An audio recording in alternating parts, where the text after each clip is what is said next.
Good evening. Before I turn to today's meetings, I want to say a short word about our ongoing fight against COVID-19 at home. We've made enormous progress in the United States. Much of the country is returning to normal, and our economic growth is leading the world, and the number of cases and deaths are dropping dramatically. But there's still too many lives being lost. We're still averaging the last 7 days loss of 370 deaths per day. 370 deaths, that's significantly lower than at the peak of this crisis, but it's still a real tragedy. We're approaching a sad milestone, almost 600,000 lost lives because of COVID-19 in America. My heart goes out to all those who've lost a loved one. I know that black hole that seems to consume you, that fills up your chest when you lose someone that's close to you that you adored. That's why I continue to say to America, if you've not been vaccinated, get vaccinated. Get vaccinated as soon as possible. We have plenty vaccinations. Plenty of sites. We have more work to do to beat this virus.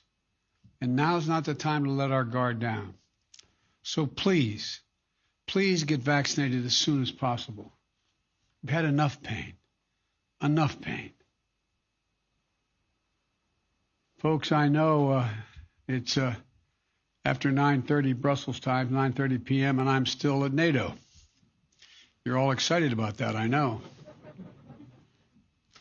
But I've had a chance to meet with several leaders recently, and I've had calls with others.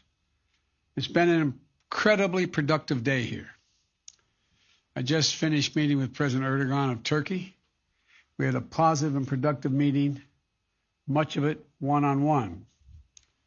We had detailed discussions about how to proceed on a number of issues. Our two countries have big agendas. Our teams are going to continue our discussions, and I'm confident we'll make real progress with Turkey and the United States. But now I want to thank Secretary General Stoltenberg for leading a very successful NATO summit today. I had the honor of leading off the discussion today among the 30 nations. And I pointed out that we're facing a once-in-a-century global health crisis. At the same time, the democratic values that undergird our alliance are under increasing pressure, both internally and externally. Russia and China are both seeking to drive a wedge in our transatlantic solidarity. We're seeing an increase in malicious cyber activity. But our alliance is a strong foundation on which our collective security and our shared prosperity can continue to be built. And I made a point to make clear that the U.S. commitment to Article 5 of the NATO Treaty is rock solid and unshakable. It's a sacred commitment. NATO stands together. That's how we've met every other threat in the past. It's our greatest strength as we meet our challenges of the future, and there are many. And everyone in that room today understood the shared appreciation, quite frankly, that America is back. We talked about Russia's aggressive acts that pose a threat to NATO and our collective security. That's why I met with the Bucharest Nine, the Eastern Flank allies, in advance of this summit. And today I also met with the leaders of the three Baltic states, Estonia, Latvia, and Lithuania. I shared with our allies that what I'll convey to President Putin, that I'm not looking for conflict with Russia, but that we will respond if Russia continues its harmful activities. And we will not fail to defend the transatlantic alliance or stand up for democratic values. As allies, we also affirmed our continued support for the sovereignty and territorial integrity of Ukraine. We agreed to keep consulting closely on nuclear deterrence, arms control, and strategic stability.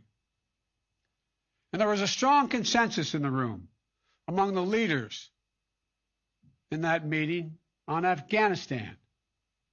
Our troops are coming home, but we agreed that our diplomatic, economic, and humanitarian commitment to the Afghan people and our support for the Afghan National Defense and Security Forces will endure.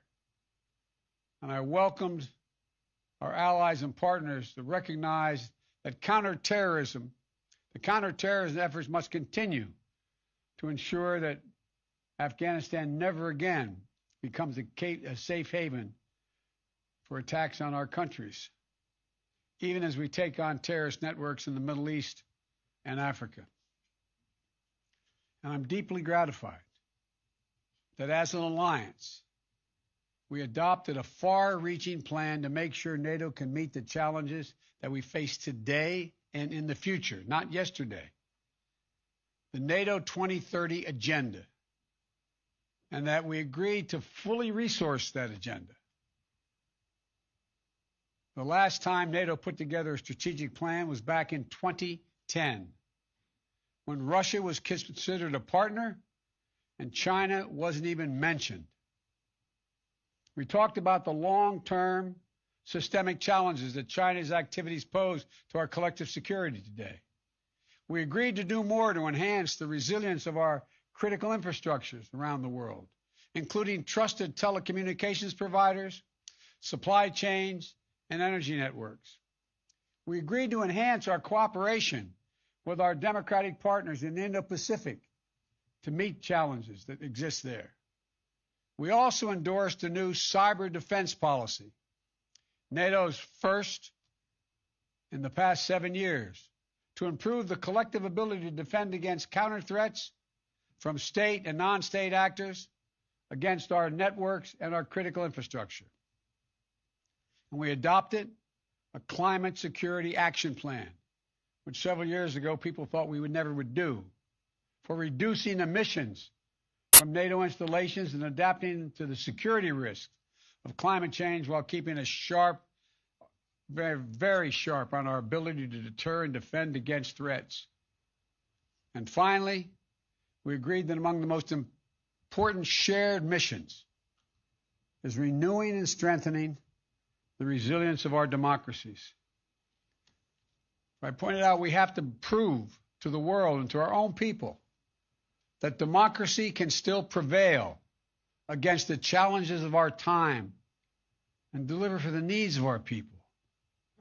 We have to root out corruption that siphons off our strength, guard against those who would stoke hatred and division for political gain as phony populism, invest in strengthening the institutions that underpin and safeguard our cherished democratic values, as well as protecting the free press and independent judiciaries.